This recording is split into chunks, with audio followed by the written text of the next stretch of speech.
Четврток, 29 февруари, кратки вести во 12 часот.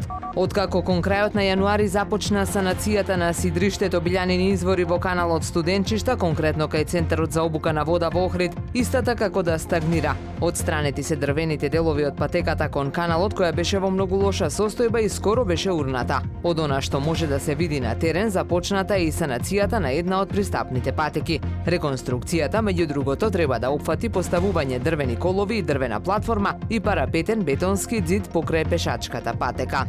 Синдикатите на 5 државни универзитети од Охрид, Скопје, Битола, Штип и Тетово бараат најдоцна до 8 март со секој универзитет поединечно да биде потпишан колективен договор и прием кај премиерот Талат Џафери за да му го образложат проблемот откако излезе во јавноста одлуката за покачување на платите на вработените на Универзитетот Свети Кирил и Методи од Скопје за 22%. Бараат потпишување на колективните договори од страна на собранието, во спротивно најавуваат дека ќе излезат на протести.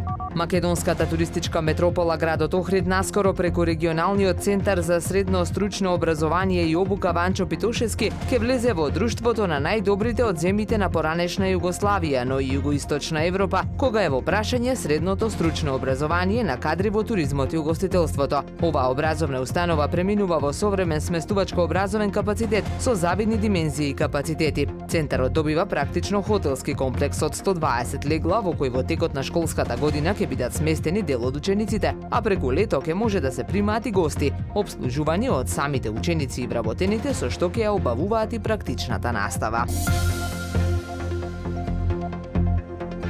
Времето денес променливо облачно, дува слаб до умерен југоисточен ветер. Максималната температура во Охрид до 12 степени. Повеќе информации на ohridpress.com.mk.